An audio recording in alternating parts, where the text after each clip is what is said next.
walking down the street. I do want to say to Donnie and many of you in this room that over a very long career in this city, all of you have helped me and my colleagues tell the truth and to try to tell. Get my hat up. I'm from South Carolina, so I just May not look like you. look at Donnie.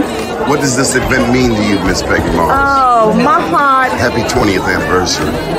my heart is about loving up on my sisters. Do you know what it feels like to have your sisters in the room? Donnie. Letting His glory shine through. Dare to be you, dare to be me, and dare to be different and unique. I'm gonna be the best me I can be by letting His glory shine through. I am beautiful, I am blessed, but not just what you see in the flesh. The doctor lived next door to the janitor to the reverend, and the lawyer. We were together. Now we've been so high and mighty that you create stress for your society because you don't like poor black folks either. That's a health problem. Get yourself together so I can stop being taking care of geriatric people and get back to pediatrics. I thank you, Donnie, for all you've done. Let's keep doing it all and more.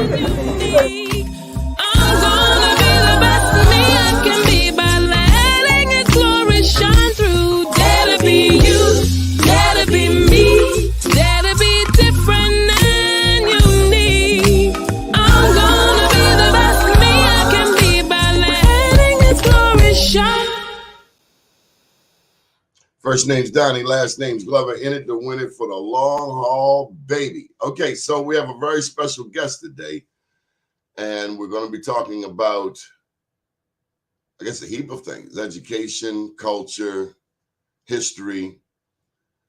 Special thank you to Dr. Tyrone Taborn. We had a wonderful event, Black Wall Street DMV, Friday over at the Omni Shoreham in DC. A number of honorees were recognized, including Dr. Taborn and his very powerful wife, Jean Hamilton. A lot of people know about Dr. Taborn, but you really got to know that Jean Hamilton is his secret weapon. And together they produced the Black Engineer of the Year Awards for some 37 years. Next year, it will be coming back to Baltimore. And all of that to say, it kicks off today at the Gaylord in Washington, D.C. Okay, so let's get to our guest. I don't know if you've ever met Phenomenal before, but Tycely Williams, the Chief Development Officer, she's got a number of hats. But among things, this lady has raised over $100 million. Now, I work for the Empowerment Zone, and the federal government gave Baltimore and 5 other cities $100 million. This lady has raised $100 million, and she knows a little bit about history. Without further ado, there you are, Tycely Williams. How are you? Donnie, I'm great, and I'm so incredibly excited to be with you. What you may not know about this fundraiser / matchmaker, when I moved to this area, I was introduced to your great work because you are an amazing ambassador, not only for Black culture, but for small businesses. And for 7 years, I owned my own fundraising shop. And I've been so incredibly grateful for the platform that you have created. And time again, you create space for those of us who are often overlooked and unappreciated.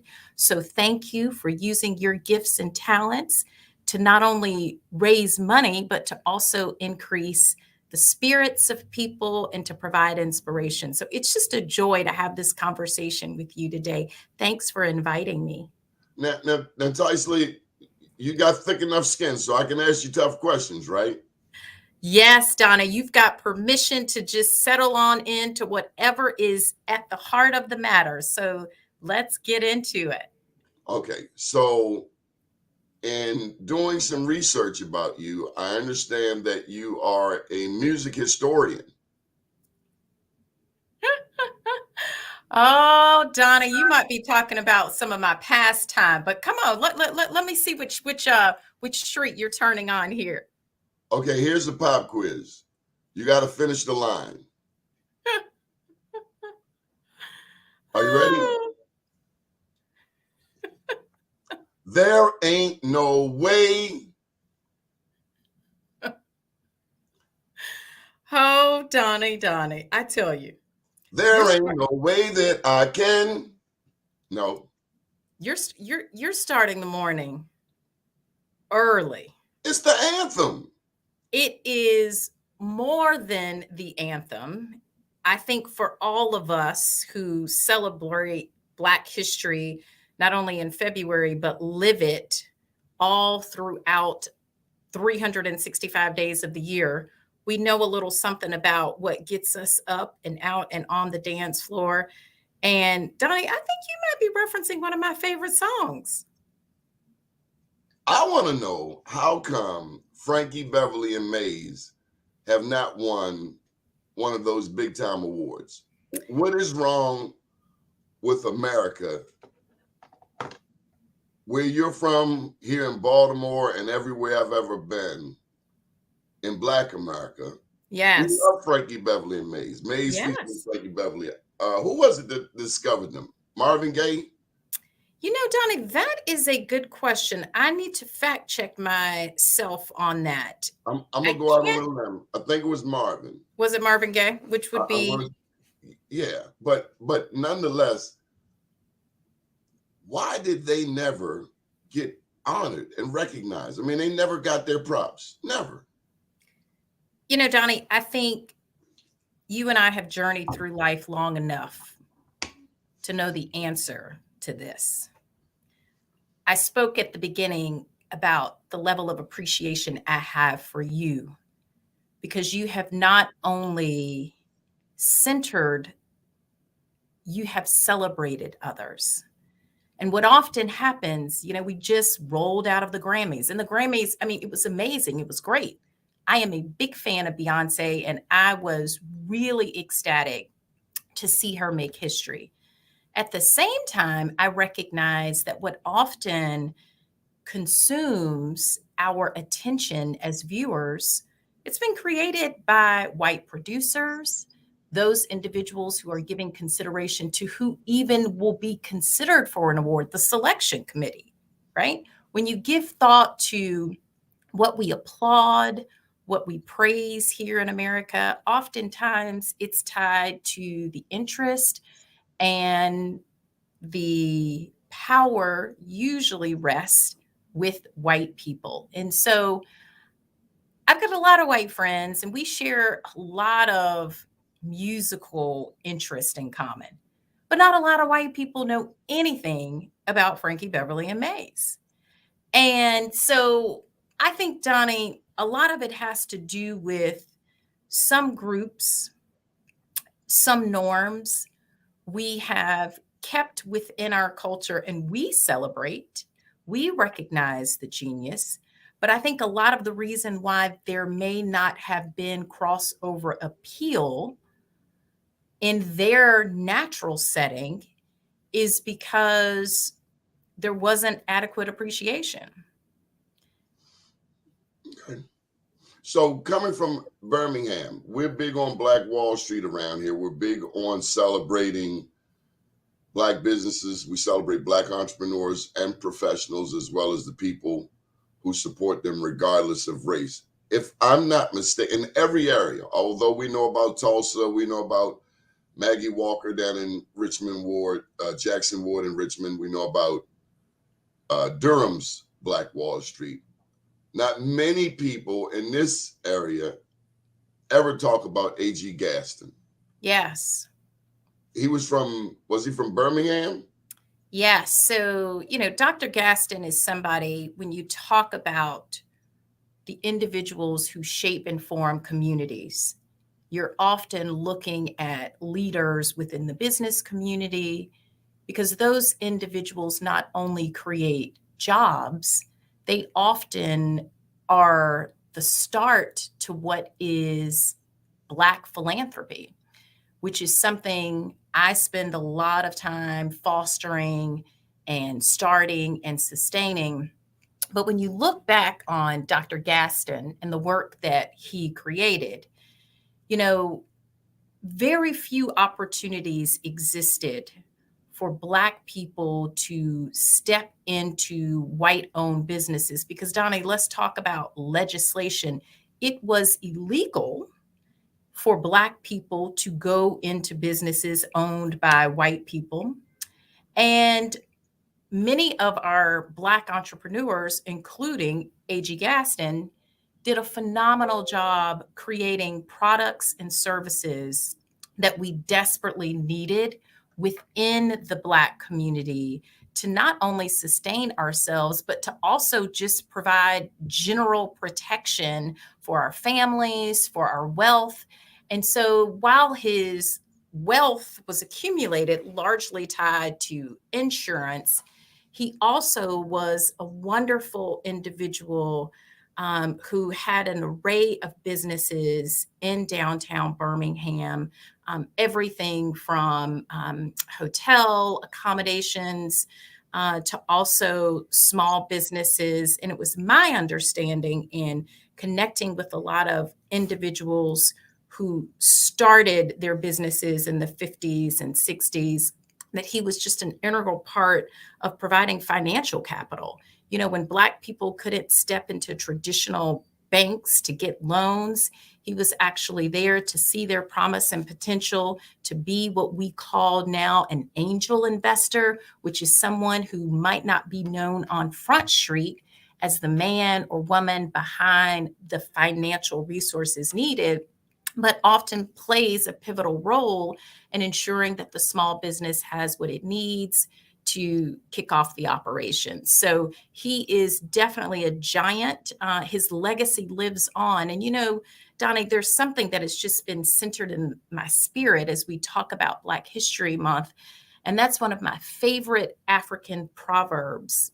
And it talks about that one's name remains above the grave.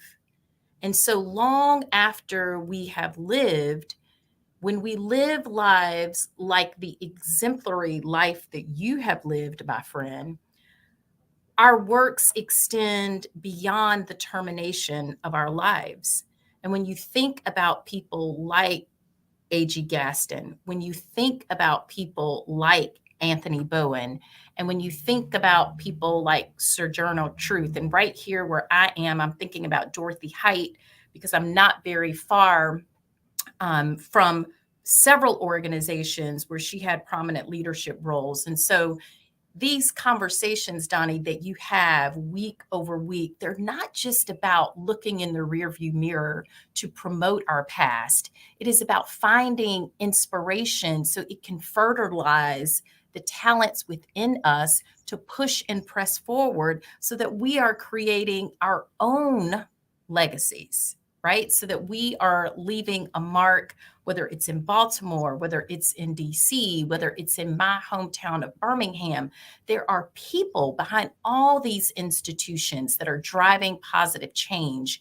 And so I just am excited to continue this conversation so we can continue to speak to some of the names whose legacies remain above the grave, and names that have had a profound impact within the Black community and across America.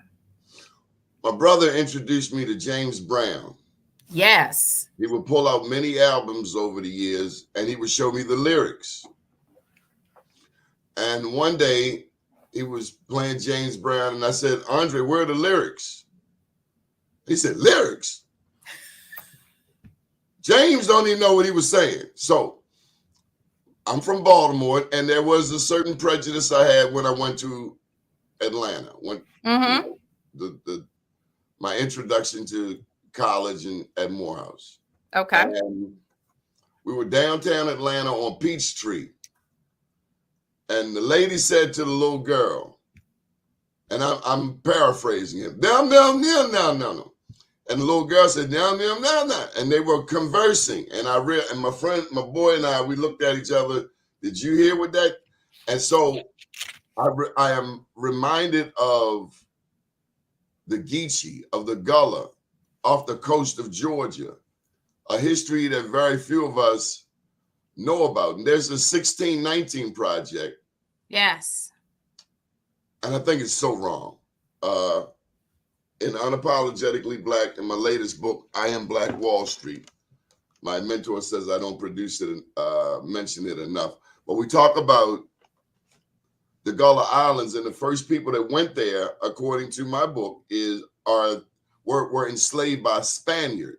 Typically, we know about the British and their role in enslavement. I'm going somewhere with this, but we know very little about the Spanish and their influence on Florida. Florida was owned by Spain until 1831. And so what I'm getting to is, you say you from Birmingham. Yes. Yes. I want to know, do you sound local? You have any local accent? Because I'm hearing, pretty polished. Donnie, you are hilarious. So you want to talk a little bit about dialect. And to your point about going somewhere, I'm trying to think of the best place to begin with this story. So you talked about Geechee and Gullah, and my mother's family, so my maternal family, they're actually from Charleston, South Carolina. And so they were brought to this country, like 40% of slaves, through the ports of Charleston. And so when I am back in Ellery, South Carolina, which is about 72 miles west of Charleston, my dialect shifts. I speak in a higher octave. There are words or letters within sentences that may not adequately be pronounced in accordance with the Queen's English, but in ways in which we can understand and communicate with each other. And, Donnie, it's interesting because I have a niece who often sees me code switch into situations and circumstances, and she may say something like, "Auntie, speak like that." Mm-hmm. And where I always sit, Donnie, in who I am and how I operate and the level of authenticity I bring to my relationships, it is not an exhibition to shift into speaking like that. When I am home and when I am with my family, I speak in ways that my family understands. When I step into white dominant culture, leading fundraising for the Bipartisan Policy Center, I communicate in ways that my audience understands. And so there's lots of versatility in the ways in which I communicate. And it depends upon where you catch me and where you find me and how I sound. And the unfortunate thing about how we've had to position ourselves to be successful is that so much of the beauty that's tied and connected to who we are in places and spaces that other people may not have exposure to, other people don't often bear witness to that, because they bear witness to who we have to be through this perceived sense of being successful. So, Donnie, I say all that to say, to warmly welcome you down to South Carolina and to just find your way over to the front porch. And you might have a different impression on the way I sound and the way I show up, because when I'm home, I bring a different dimension of myself, and a dimension that I don't necessarily feel comfortable bringing in all the places and spaces that I occupy. Got you. So speaking of that, speaking of home, speaking of how you grew up, tell me about your dad. So a little bit about Dad. My dad was a great man, and similar to lots of our ancestors, he was the first person in his family to go to college. So Dad grew up, he was one of those kids who actually left school in middle school to go downtown Birmingham during the Civil Rights Movement to march and to protest. And so Dad was actually someone who earned a scholarship, landed at South Carolina State. And as a result of his athletic talent and his love for his community, he moved back to Birmingham, became active and involved as an educator and a principal, and continued to influence the lives of young people for over 50 decades. So he is one of my heroes who now rests with the Lord, but is a wonderful example to me on the importance in empowering and instilling confidence and courage and tenacity in young people. You know, Tycely, I grew up, it wasn't until I was, I think, in my 40s that I realized I was one of the only kids on the block. Yes. To have my dad in the house. Yes. We haven't gotten to this, but I can only imagine that saving the Black family is imperative to you and your mission. Tell me about the role of Black fathers today. Black fathers, their role is equally as important today as it always has been. You know, I spend a lot of time in my day job studying what it means to be a leader. And fundamentally, Donnie, I think a leader is someone who is capable of creating pathways for others to follow. And a Black father is a leader, not only within the construct of a Black family, but also in the construct of the Black community. To me, Black fathers are significantly important at this moment in time when we feel as if our humanity is at question, when there are so many people professing that they don't feel safe, that a Black father is the manifestation of strength. A Black father is the manifestation of intellect. A Black father is also the manifestation of kindness and compassion. And what I love about Black fathers is that they demonstrate that two things can coexist, that you can be strong and intelligent, and you can also be caring and compassionate. You see, the world has a way of placing judgmental labels on people, where you are less than, or you are this, or you are that. But what is great, Donnie, about Black fathers is that they blend both what is perceived to be a strength and a weakness. They bring the physical might, the muscles, the fortitude, the tenacity, all tied to what is good about being strong. And they also bring a wonderful manifestation of what is often tied as being weak: sensibilities, tolerance, patience.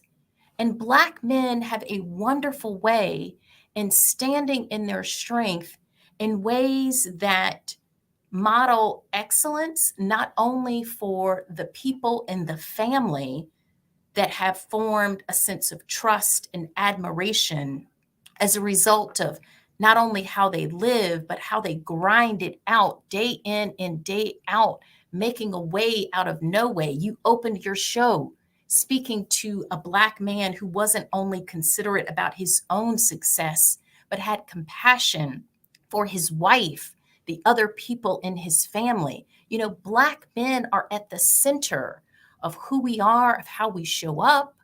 And Black men have understood generation over generation the importance of legacy building and the importance of safety and security. And for that, I applaud, which I think is probably, as we talk about those individuals who are underappreciated and often underestimated, it is certainly the Black man in America. Now, you have a son?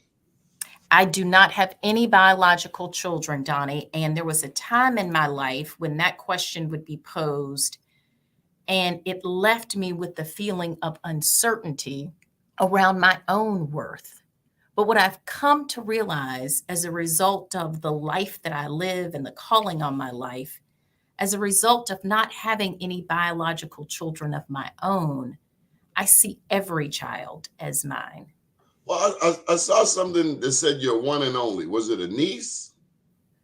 It was probably my nephew. Okay. So I have one nephew. I have several nieces.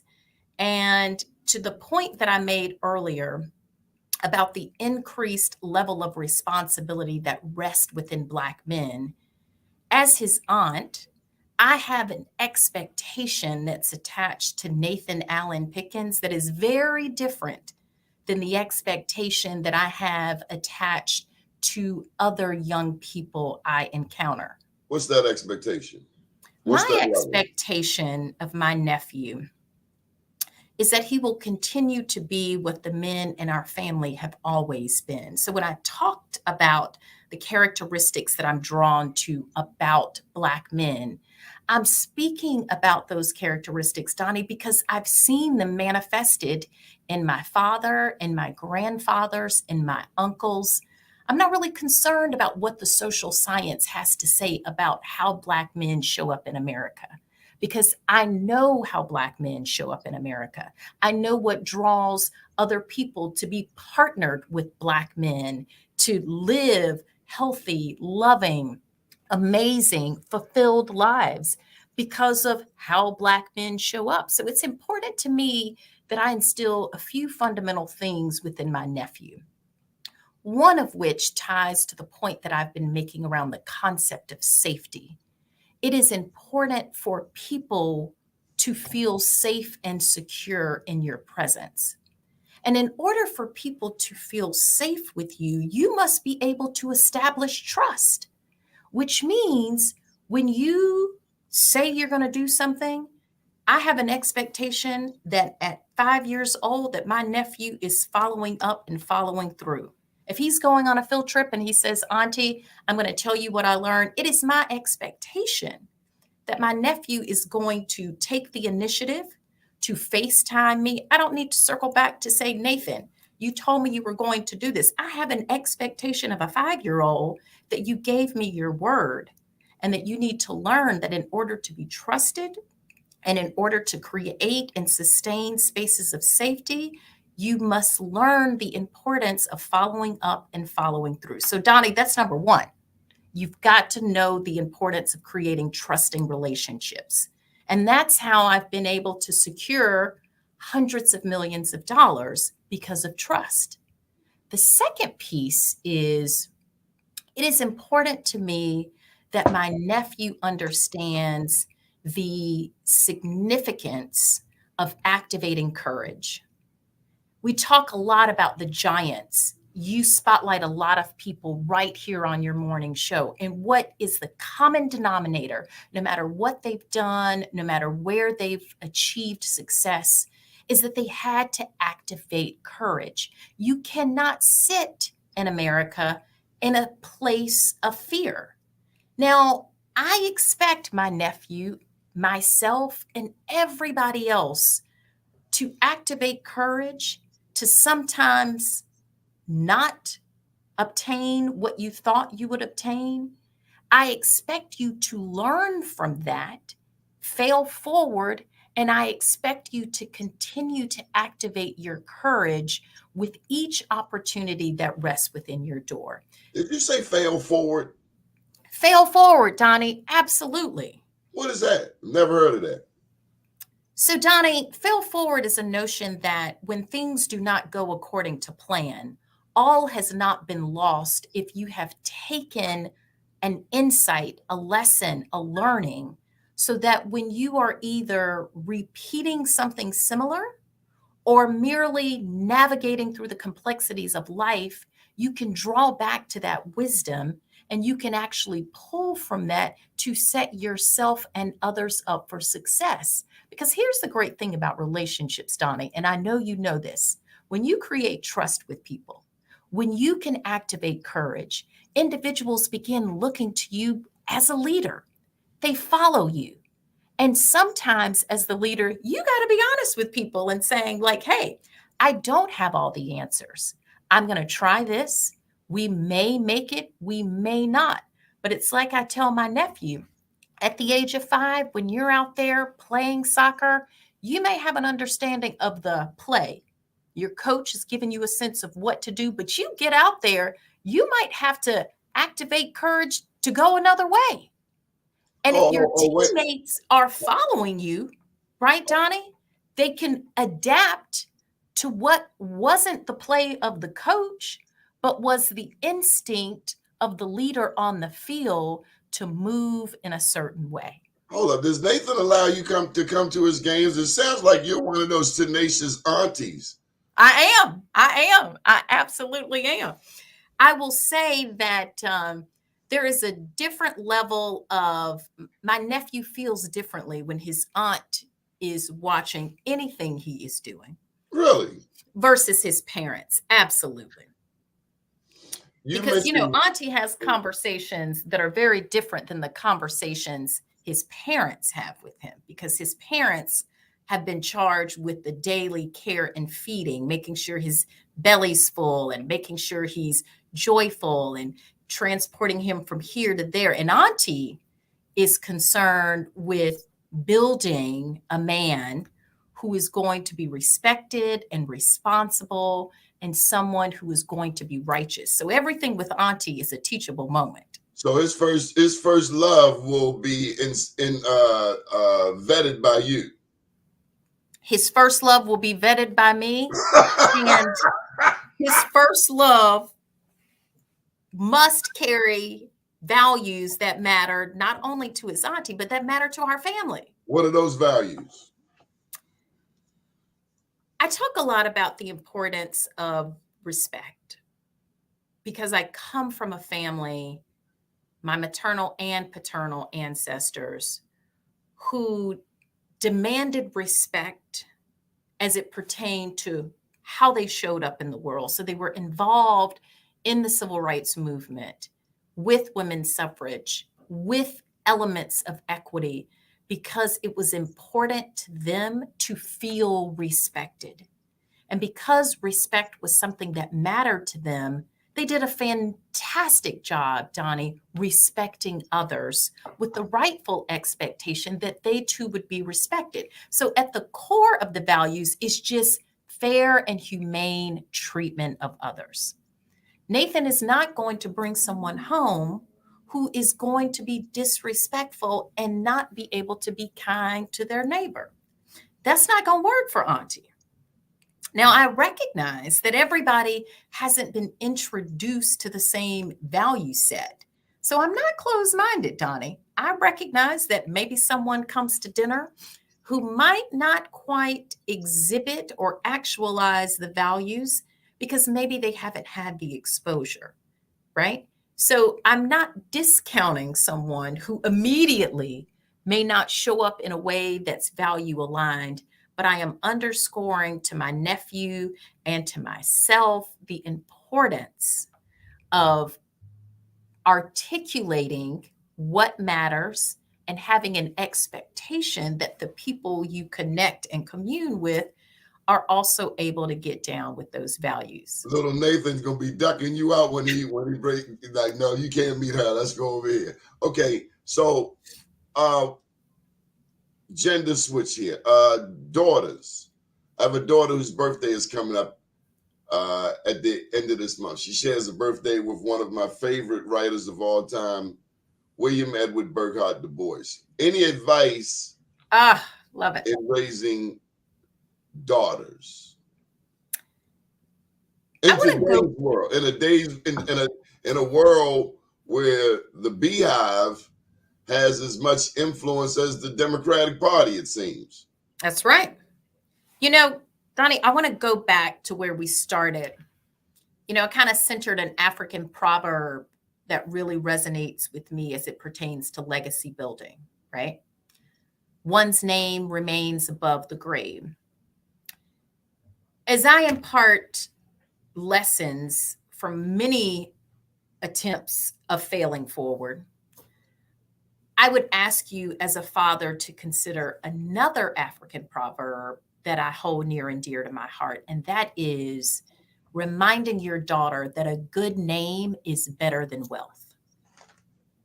A good name is better than wealth. So when you That talk is about, that Proverbs that's an African proverb, a good or name African is better than proverb? wealth. African proverb. And when you look at what social media is, it's all about the name. It's all about the brand.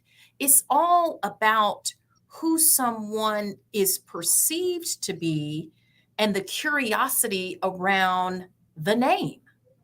And so I would ask you in conversations with your daughter to ask, what's in your name? What are you building in your personal brand? You're on social media.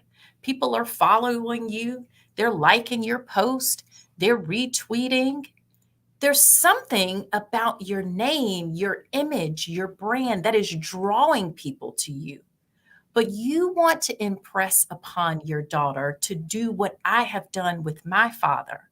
My father had a name associated with goodness. Donnie Glover is a name associated with goodness. Your daughter is likely emulating what you have established, which is she is a part of a lineage and a family that recognizes that names can be good or bad. And you have created an example when someone mentions your name, the feeling, the reputation, the expectation, it's tied to goodness. And so I just want to applaud what you're already doing, Donnie, because as you continue to impart wisdom and to reinforce it, what you essentially want to underscore is a name brings value. And your name is associated with something in these streets. You mentioned South Carolina and some of your roots. I have a grandfather who's from Orangeburg, South Carolina.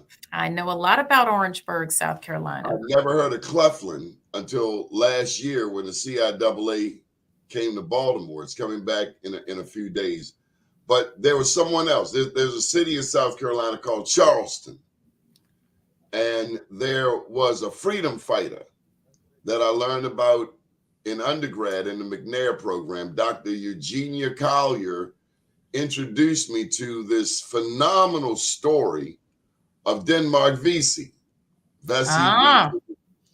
And I later learned that they built the Citadel in Orangeburg or in South Carolina because of Denmark Vesey and the fear that he brought to the table. But he hit the number.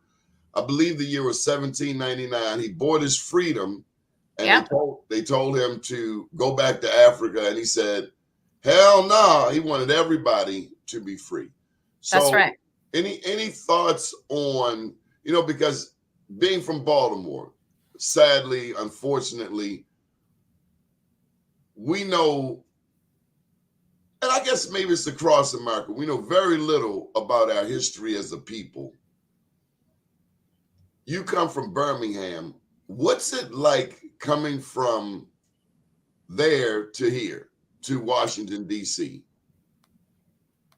I'm going to speak on what it's like, and I'm going to also do a quick rewind because you introduced Denmark Vesey, and I just kind of want to punctuate a few things here so that people are connecting some dots. You started talking about the influence of the islands when you talked about Geechee and Gullah culture. And Denmark is a wonderful example of someone who was actually born in slavery in St. Thomas. And he was enslaved in Bermuda sometime before being brought to Charleston, right? So this is someone who had an awareness of what it was like to be in one land and to be brought against his will to another land, and a wonderful manifestation of all of the things that I was speaking to about what it means to be a Black man in a family leading and in a community leading. He actually purchased his freedom, and I want to say it was his early 30s. Okay, so this is someone who was not only enslaved, but had the tenacity, the strength, the activation of courage to know that there is a pathway by which I can be delivered, and I am going to do what it takes to purchase my freedom. So he purchases his freedom, and then he links into a religious construct and structure. So when you talk about success in the Black community, you can't really speak on it without talking about the Black church. So when you talk about Charleston and Denmark and his legacy, he was actually instrumental in founding an independent African Methodist Episcopal church. My grandmother would insist that I not use AME. Okay, it was just an absolute cardinal sin to use the term AME. So I got to make sure, Donnie, that I'm saying African Methodist Episcopal Church. But he was actually involved in founding the congregation of what the city now calls and knows as Mother Emanuel. Now, Mother Emanuel is something that all of us, Black, white, we have a reference point for the horrific tragedy that occurred at that church. I am closely connected to that church because my great-grandfather was the presiding elder of the African Methodist Episcopal Church and of that district. And so when you talk about who I am and how I show up and what has influenced me, my ancestors didn't have social media. I can't go back to see what they were talking about or what had been archived or what had been saved, but we have oral history. And my grandmother, who was 60 years older than me, would often tell me stories about slavery because her grandmother was a slave. And so I say all of this to say, when you talk about places like Charleston, just rich with history, I am super excited. And Donnie, I'm extending this invitation to you to come and visit. We've got the opening of the International African American Slavery Museum, which is slated to take place in June of this year. You got pushed back, right? It initially got pushed back. Got pushed back. It was initially going to open earlier this year. It's pushed. So let's keep our eyes and ears. But Donnie, when it opens, you come on down to Charleston and find your way out to Johns Island, which is where I am. And we'll sit on the porch and keep the conversation going. But back to the question that you raised about Birmingham. When I left to move to Washington, D.C. nearly 20 plus years ago, my parents said to me, "We don't know anybody there." They were unsettled with the concept and the idea that their daughter would parachute into a place where they did not feel a sense of security attached to my well-being, where they were not confident in knowing that I could activate social networks that would help lift me to where I wanted to be. You say the great thing about my parents and likely your parents and all of the other individuals that come into our lives is that they teach us what it means to succeed. They too have failed forward and learned some things about life. So the first thing that I will say as it pertains to how it felt like I was wrapped in a lot of uncertainty. I did not have the benefit of Facebook and Instagram and TikTok to be able to see who from my college and university might be here, who I might be able to connect with to say, hey, let me know what your thoughts are around where I can find my first job, or where should I go to church, or where should I hang out to get my, they don't say get your groove on anymore, Donnie, but you get the point, right? I want to listen to a little Frankie Beverly and Mays. Where do I go to do that? So I was uncertain, but it's interesting that what enabled me to activate my courage was not only a belief in myself, but it was a belief in my community. I knew that as a Black person, that even not knowing anybody in the District of Columbia, that I would be accepted, that I would find places and spaces where I belonged, that I would find people like Irvin Reed who would create opportunities for me, because I saw that modeled as a little girl in Birmingham. I saw how business owners were able to not only keep their doors open, but to celebrate 5 years of business, 10 years of business, 15, 100 plus, because they had a consumer base who not only needed a product and service, but they had a consumer base who also bought into their success, who appreciated the way that they felt when they walked in to get their dress altered. And they said, you know what? I'm going to keep going back to Robert's shop because he makes me feel dignified. He respects me. I am going to be a loyal consumer. And as a result, he is going to be a success. And so it's something, Donnie, in this reciprocal nature of getting and giving, and recognizing that relationships are only as valuable as the shared interest and the shared return on the investment. And as Black people, I feel like we have done an amazing job recognizing the need to not only show up in recognition of our ancestors, because see, there's a lot tied to, even though my mama and daddy, and see, now I'm kind of shifting into how I would talk back home in Birmingham if I was sitting down with my girlfriend, Daji Hendricks, having a conversation. My mama and daddy, even though they didn't know anybody here, they would say to me, do not get up there and embarrass me. Your name is better than wealth. We taught you and we modeled what it meant to be an Anderson, what it meant to be a Williams. Don't you get up there acting like you ain't got good sense. And the use of ain't isn't because an understanding of the proper pronunciation or the proper tense that should be used. It's because when you are having familiar conversations, those are the words that are used to underscore meaning and to create shared understanding. So, I was real clear, Donnie. You going to Washington? That's great. We're going to lift you up in prayer, but don't you get up there and embarrass us. Recognize that you have been given a name. And when you introduce me as Tycely Williams, I'm sure many of your viewers recognized that I was named after Cicely Tyson. And so to this point about expectations, my parents had expectations early on that their first daughter would not only step into her own independent accomplishments, but that she would carry, and she would, with every introduction that I make, center the brilliance of Cicely Tyson.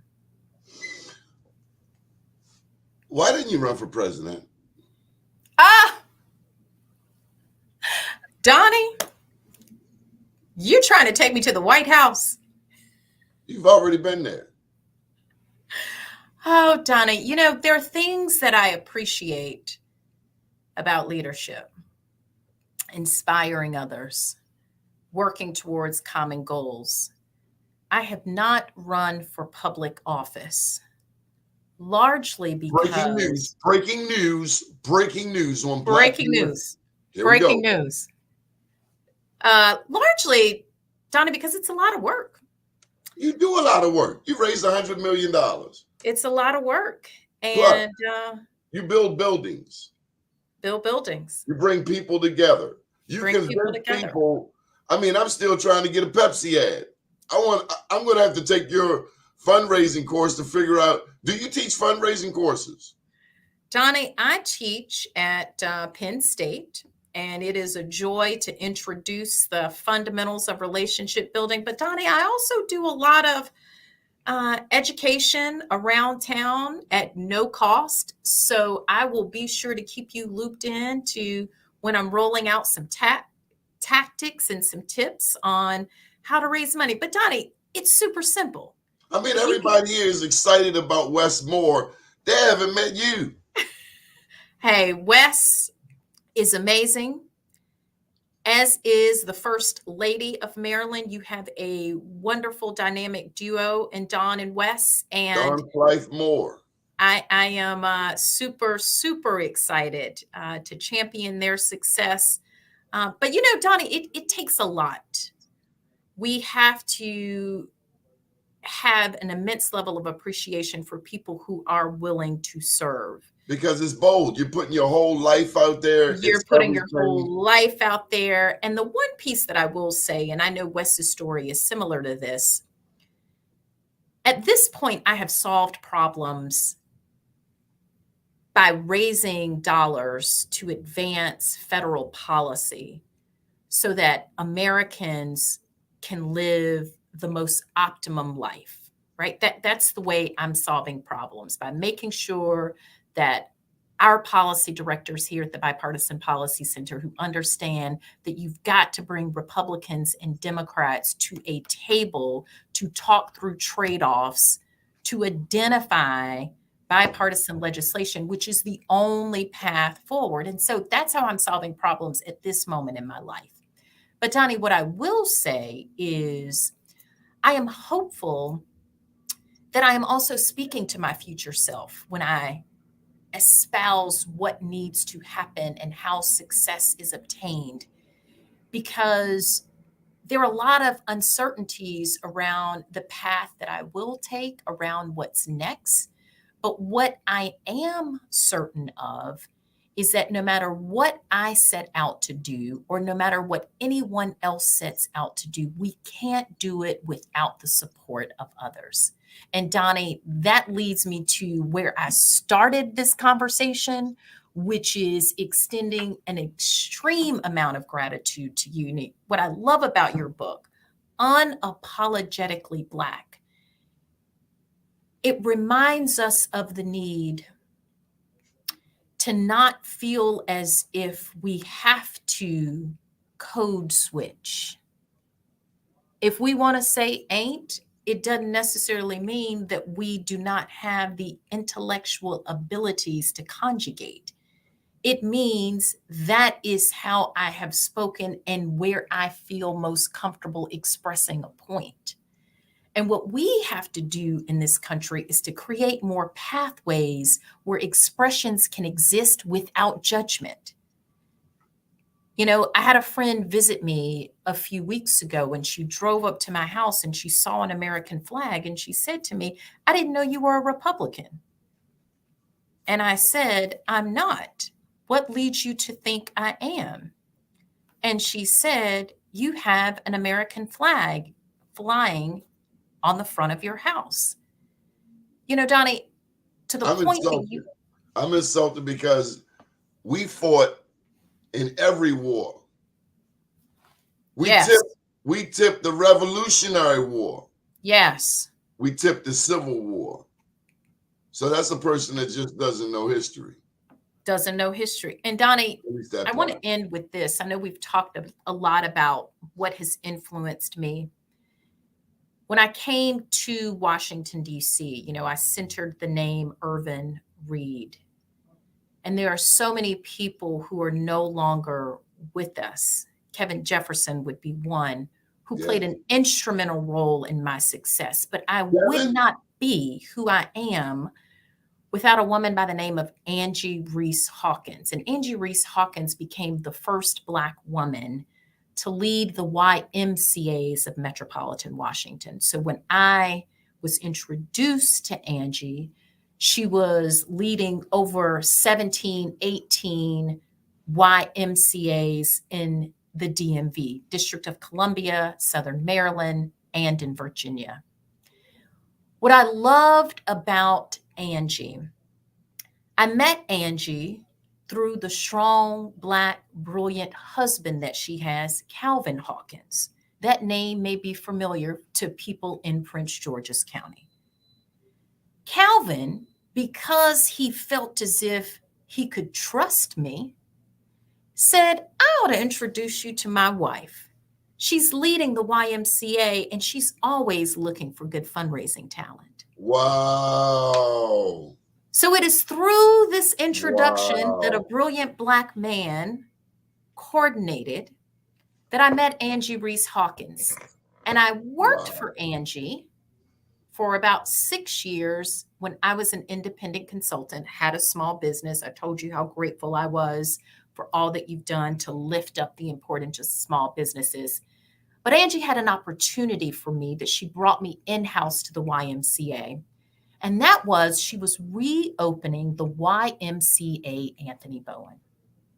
And Donnie, I want to take a little moment to kind of share some insights on who Anthony Bowen was.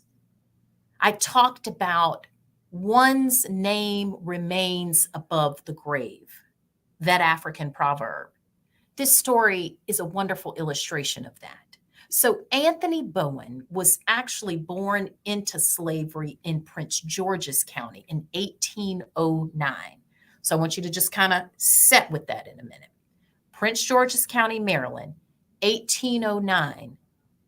Anthony Bowen is born into slavery. That's the only life he knows, is the life of a slave. He actually bought his freedom for $425 in 1830. Now, when you ask me, what do I think about Black men? He had to work. And let me tell you what he did. He moonlighted as a painter. He laid bricks. He later became a reverend. He did what he needed to do to make a way out of no way. And that is what Black men have done for so many times. He bought his freedom in 1830, and he actually became the first Black man, the first Black person to actually work at the U.S. Patent and Trade Office. He started the first YMCA for Black people in the world, and it started in 1853. Now, Donnie, slavery ended in 1865. 12 years before that, a man who was born a slave, who worked to make a way out of no way, opened the first YMCA for Black people in the world, right here in the District of Columbia. And it rests at 1325 W Street Northwest. It's in the U Street corridor, and it's about 4 blocks from its original site. Now, Donnie, I know we're nearing the end here, and I'm going to pause here. We control this network. We control this network. I love it. I love it.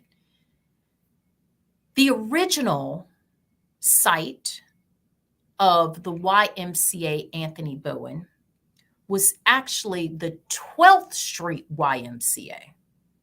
Now, whether you were in Baltimore, whether you're in Atlanta, Georgia, whether you're in Birmingham, Columbia, South Carolina, there were these heritage YMCAs for Black families and Black people, because, Donnie, once upon a time, Black people and white people couldn't go to the same facility.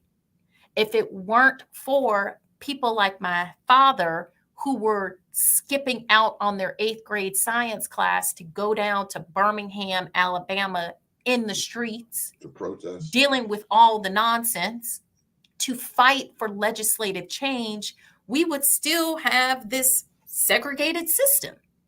So the 12th Street YMCA was actually historical for a lot of reasons.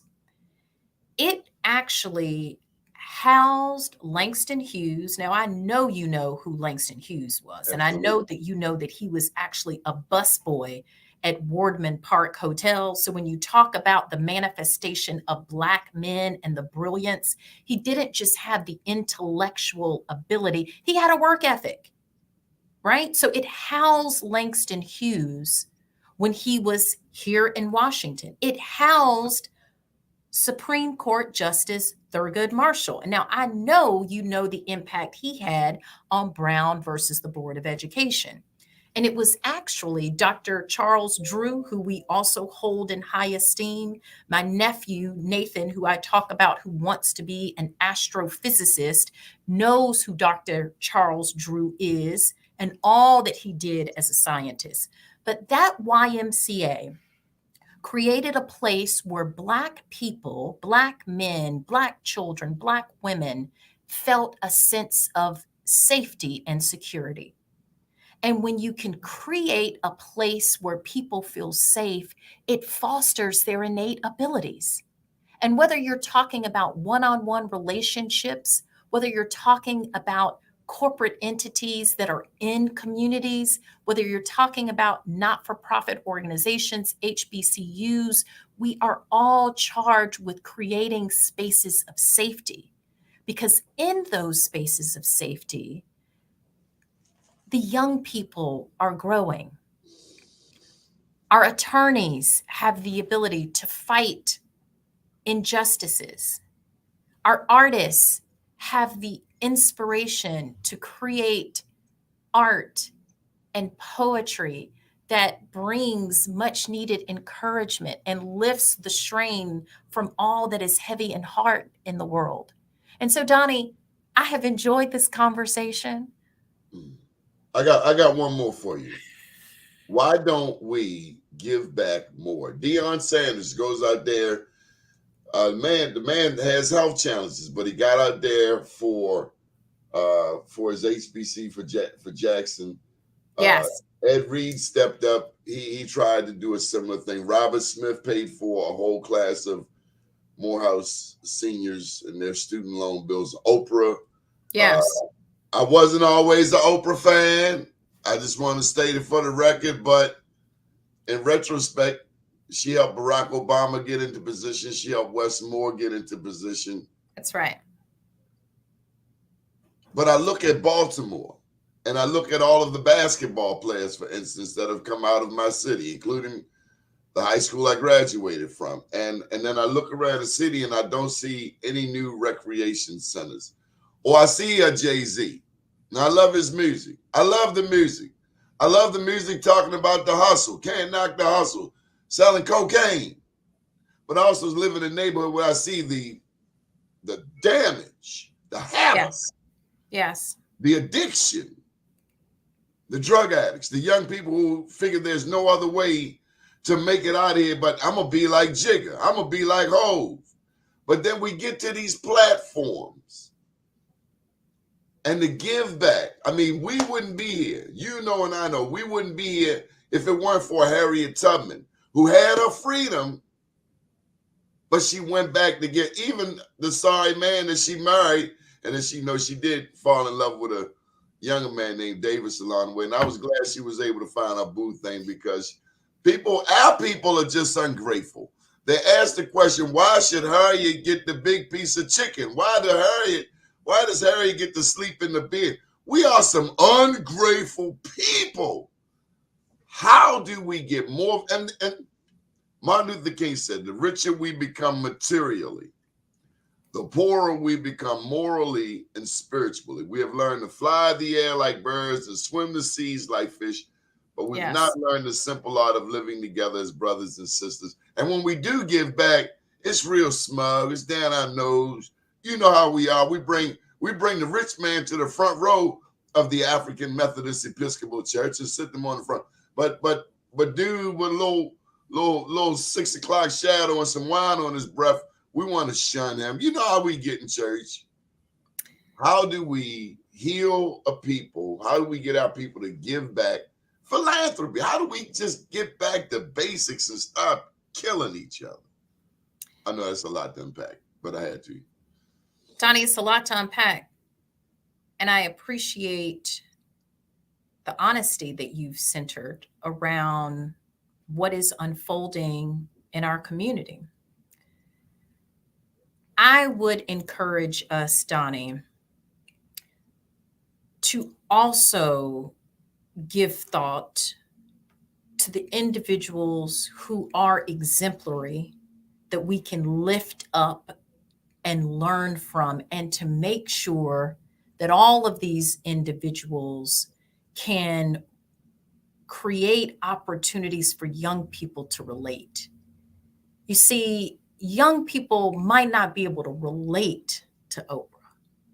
Young people might not be able to relate to Robert Smith. So I don't want to take anything against the activation of their generosity, but I do want to go back to the point that we were talking about what influences our minds, whether it's the media, whether it's the social platforms that we rest in, we have to step into a place where this construct of goodness is tied to moving forward and joyfully giving back. We have to underscore expectations like the earlier successful Black entrepreneurs that we talk about. They didn't just drive for success for themselves, they brought their communities along with them. And Donnie, I also want to discount a lot of what rests around the misplaced narrative that Black people are not generous and philanthropic. So there's a brother, one of my favorite current social scientists by the name of Dr. Tyrone McKinley Freeman. His research really centers around Black philanthropy. And what we know, Donnie, is that Black families have contributed the largest proportion of our wealth to charity.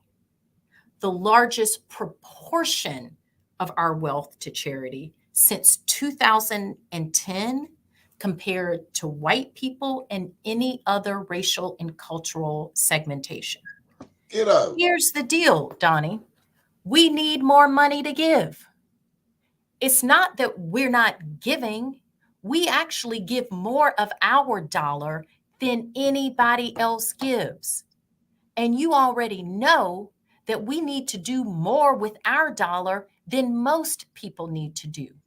So the way we solve for this perceived generosity crisis in the Black community is to create pathways for Black people to have gainful employment, to create pathways for successful entrepreneurship, to create pathways for wealth generation, because we are already giving. It's just proportionately, we don't have as much to give. Now, here's the deal, and I'm going to close this out because I know you've got to ease on into your day. Annually, we study giving trends here in America. In 2021, there was $484 billion charitable dollars given. $484 billion. Now, here's the deal, Donnie. Of that, $15 billion was actually given by the most wealthiest Americans. And right now, there are just over 700 billionaires in America, many of which I am grateful give back. The challenge that we have, not only in the Black community, but across this country, is that we're squeezing out the middle class.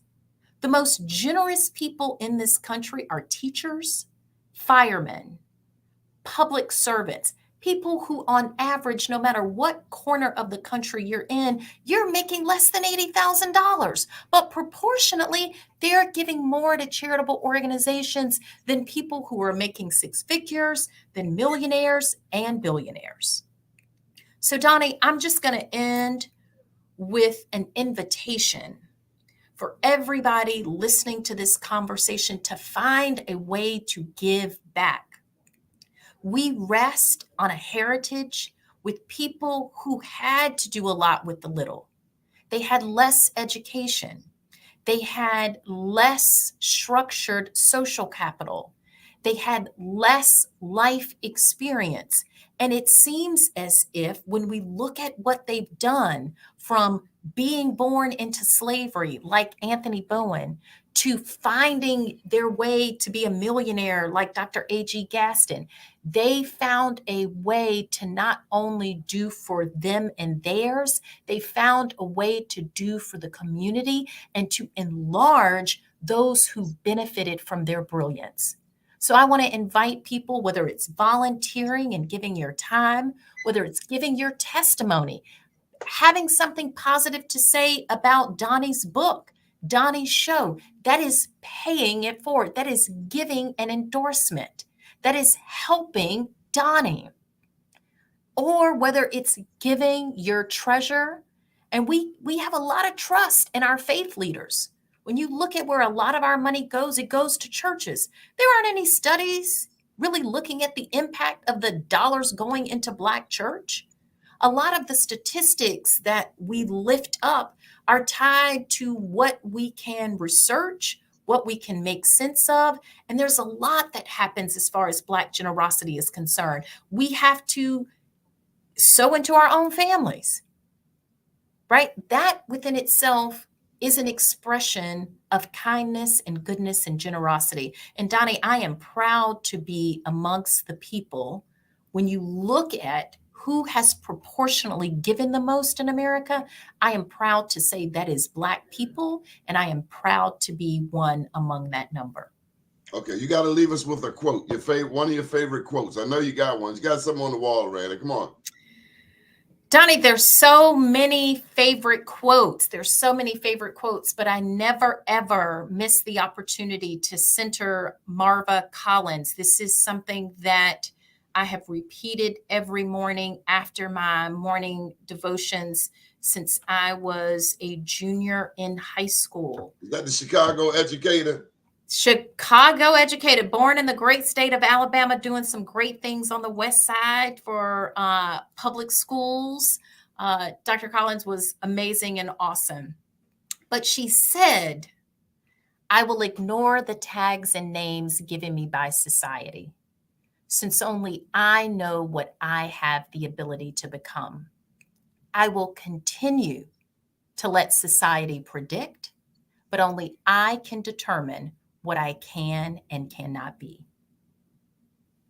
Ladies and gentlemen, you've just heard from President Tycely Williams. President of the Donnie Glover Fan Club. Yes! Thank you, my friend. Good morning, world.